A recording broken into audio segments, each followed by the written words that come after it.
Hello guys, नमस्कार लासो फ्यापुला welcome to my Rabina Tamang ब्लगमा तपाईहरुलाई स्वागत छ युट्युब च्यानलमा न्यू डे न्यू ब्लग साथीहरु म चाहिँ रबिना तामाङ हाल अहिले ओमनमा छु र मेरो घर नेपालमा हो गडौली भन्ने ठाउँमा हो साथीहरु तपाईहरुको सपोर्टको एकदम खाँचो छ सबैजनाले माया गर्दिनु होला साथीहरु अन्तिमसम्म भिडियोहरु हेर्दिनु होला अनि साथीहरु म चाहिँ आज एउटा ब्लगरको बारेमा केही शब्दहरु बोल्न गइरहेको छु अब कतिजनालाई मन पर्छ कतिजनालाई मन पर्दैन अब त्यो कुरा त थाहा छैन हैन अनि मलाई चाहिँ एकदम मन पर्छ मेरो बेबो आई लभ सो मच मलाई चाहिँ एकदम मन पर्छ के अनि उसको चाहिँ अब अहिले एकदम नराम्रो न्यूजहरु आइरहेको छ धम्कीवालाहरु आइरहेको छ कन्ट्रोभर्सी त पहिल्यै चलेको थियो त्यो कन्ट्रोभर्सी चलेर नि सिद्धेको पनि महिना दिन भइसक्यो साथीहरु महिना दिन पछि फेरि पनि उलाई चाहिँ कन्ट्रोभर्सीकै बारेबाट उलाई चाहिँ धम्कीहरु आइरहेको छ के साथीहरु आज हामी भ्युअर्स भएको कारणले चाहिँ साथीहरु हामीले पनि सपोर्ट गर्नुपर्छ भन्ने चाहिँ मलाई लाग्छ है साथीहरु त्यसैले अब कतिजनालाई चाहिँ आफआफ्नो चोइसहरु हुन्छ आफआफ्नो मनपर्ने नमनपर्ने हुन्छ हैन मलाई चाहिँ बेबो एकदम मन पर्छ मैले उसको कन्ट्रोभर्सीमा पनि उलाई एकदम सपोर्ट गरेको साथीहरु तपाईहरुले मेरो टिकटक भिडियोमा पनि गएर हेर्न सक्नुहुन्छ मेरो साथीहरु अनि बेबोको चाहिँ हालसाल भाइरसको उसको बुढाको चाहिँ मोबाइल हराएको थियो हैन साथीहरु र अहिले उसको पनि मोबाइल हरायो रे के आई वाज सॉक्ड यो न्यूज अहिलेको है म एकदम छक परे के यो न्यूज सुनेर कि उसको पनि मोबाइल हरायो रे के अनि बस केही मिनेटकै फरकमा उसको मोबाइल हरायो भन्दा झन् धेरै शक भयो किनकि यो त प्लानिङ हो नि त बाइ मिस्टेकली या बाइ प्लानिङ त यो होइन यो पहिल्यै प्लान गरेर नै यो यस्तो गरेको हो के साथीहरु अनि उलाई धम्की चाहिँ कस्तो खाले आइरहेको छ भने त्यो धम्की चाहिँ कस्तो खाले हो एकचोटी सुनौँ है त साथीहरु हामी पुलिस स्टेसन गयौं इटरी गयौं यताउता गरेर घर आइसक्दाखेरि चाहिँ एउटा अलिकति धम्की टाइपको भिडियोहरु आयो हैन अनि यो भिडियो चाहिँ म तपाईहरुलाई म यहाँ पनि राख्दिन्छु एउटा हैन यो धेरैवटा भिडियो आथ्यो तर एक दुईवटा चाहिँ म तपाईहरुलाई यहाँ देखाइदिन्छु this video is for specially for बेबो अलड हो है तेरो बाउ अब देख्नै छ बिस्तारै ब्लग बनाउन छोड र कन्ट्रोभर्सी अस्ति जोसँग कन्ट्रोभर्सी गरेथिस उसँग माफ बुझिस अब तेरो बाउको बिहे देखिन्छ बुझिस तेरो छिटै अब काल आउँदैछ नभए आज के भयो थाहा छ तँलाई तेरो के हराउँदैछ मलाई थाहा छ मजाले कोले मान्छेहरु कति छन् हामीसँग अनि तेरो हेर्दै जा ब्लग बनाउन छिटै छोड माछाले खाती this video is specially for बेबो बी अलर्ट तेरो बाउ बुझिस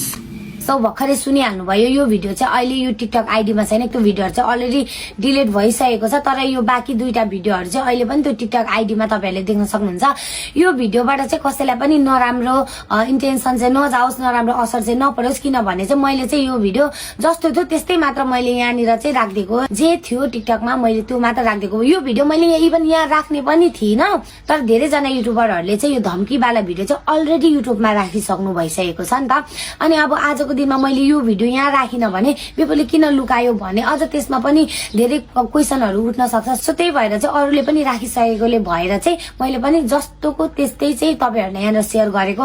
अनि के भयो भने यो भिडियो चाहिँ हामीलाई हालेको थाहा पनि थिएन क्या हालेको थाहा पनि नभइसकेपछि चाहिँ हामीलाई पर्सनली मेसेजहरु आयो क्या यो भिडियोहरु त अब भाइरल भइदियो नि त अनि भाइरल भएपछि अब हाम्रो शुभचिन्तकहरुसम्म पनि पुग्यो यो भिडियो चाहिँ फेरि भाइरसको आइडीबाट आएको छ जुन चाहिँ भाइरसको आइडी चाहिँ ह्याक गरिएको छ हैन त्यो ह्याक भएको भन्दा पनि त्यो भाइरसको मोबाइल हराएको बेलामा चाहिँ त्यो आइडी चाहिँ तिनीहरुले जसले मोबाइल चोरेको थियो त्यो सिमको नम्बरबाट खोलेको टिकटक भएकोले गर्दाखेरि चाहिँ उनीहरुले उनीहरुको मोबाइलमा सजिलै त्यो सिम उनीहरुले पाएपछि उनीहरुको मोबाइलमा चाहिँ त्यो टिकटक लगइन गरेको थियो रहेछ तर हामीलाई आइडिया आइडिया भएन कि यो आइडी चाहिँ अरू कसैले पनि चलाउँदैछ भनेर हामीलाई आइडिया भएन नि त। तर त्यस्तो भिडियोहरू गइसकेको रहेछ। अब आफूलाई यता फाल्टै टेन्सन छ, त्यो टिकटक हेरेर बस्ने टाइम पनि भएन। तर हामीलाई हाम्रो शुभचिन्तकहरूले पर्सनली मेसेज गर्नुभयो, भाइरस राई च्यानल आइडीबाट त अनि यस्तो यस्तो आइरा चाहिँ के हो कसो हो के भएको। त्यसपछि भाइरसले आइडी खोलेर हेर्दाखेरि त आमामामामा